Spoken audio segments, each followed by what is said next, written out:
Being a sniper requires incredible skills. To have about 259 confirmed kills puts you into elite company. To do it in 100 days against the might of the Soviet Union, that'll bring you into legendary status. But to do all of that as a sniper and not have a scope on your rifle, that'll put you near or at the top of the Sniper Hall of Fame. Welcome to Battlefield 6 Weapon Blueprints, where we'll take a shot at the infamous White Death. But first, we need to figure out our weapon. The Finns during the Winter War used their own version of the Soviet Mosin Nagant, the M28-30.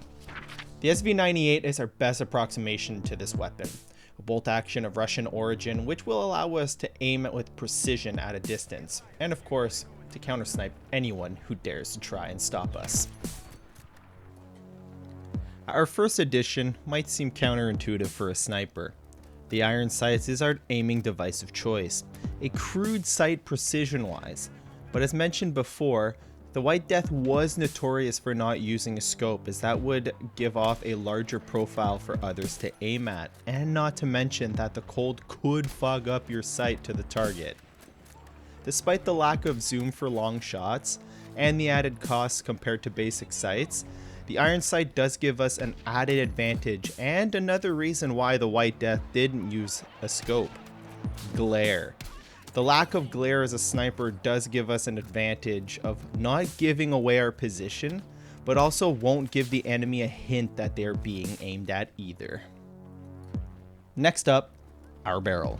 The M28-30 used by the Finns had a heavy 685mm barrel. Sadly, the SV98 doesn't have a heavy barrel, but it does have an option close to the length we need. The 650mm factory barrel might not be the best for long-range combat, but the velocity will be sufficient for our purpose since sniping with iron sights at the longest ranges will be difficult. The velocity is also sufficient for the sweet spot of the SV98, which is the closest distance of all three sweet spot snipers. Coupled with the iron sights, this makes it doable to still hit out our one-shot sweet spot and take out any threat that could harm our objective. Our next pick is one that's made for us, the 10-round magazine. This is a slight departure from the Mosin Nagant we're trying to replicate, as that had an internal 5-round magazine.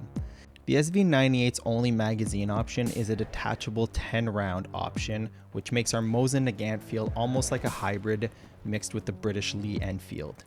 This does lessen the need to reload as much since we have 10 rounds instead of 5, and allows us to have more volume of fire being sent the enemy's way. The next question to ask is what ammo type will come out of our rifle. The standard ammo type for militaries during World War II was a full metal jacketed bullet, so that's what we'll be selecting for our loadout. A standard ammo that isn't flashy, but will still get the job done. Our last attachment is the ADS bolt, which will allow us to cycle the bolt while aiming. This allows us to track targets and to have faster follow-up shots. Adding this with the iron sights means that we won't be giving away our position while also being able to track enemies. This also helps the team if you have the auto spot perk, giving valuable intel to the rest of the team on the whereabouts of enemy soldiers. If used in a well-hidden spot, being able to stalk, spot, and apply constant pressure to our prey while also not having glint to give away your position in between shots is really helpful. Do be mindful that shooting the SV98 will reveal your location both in-world and on the minimap, but being accurate will also negate this should you encounter a single soldier. So that's our build. Coming way under budget, we have a high risk, high reward setup that boasts high precision, one-shot potential at a closer range than any other sweet spot sniper. Avoid traditional sniper spots and keep the enemy within your sweet spot range is key to this loadout. Avoid pushing too much, as killing someone point blank does require a dose of luck, as you typically will only get a single shot off. Have your squad push an objective and you stay behind them to provide intel, whether it's spotting or marking a target with a body shot. This is a great finishing weapon. If a teammate can't quite finish the job, even minor damage can still be enough for you to eliminate the target with a single shot. Should you only injure an enemy, your teammates should not have a difficult time doing the rest, as most weapons will only need a single shot to do the job.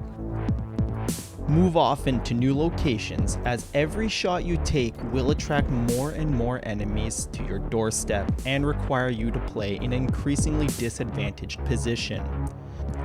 A niche playstyle, one that depends heavily on both aim and positioning, not overreaching, and playing to the one-shot kill range or the perks that you're using.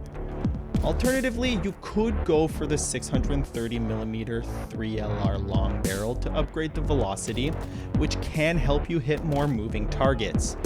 You can also switch the FMJ rounds for match grade to reduce drag at long range, but that goes against the limited strengths of this loadout.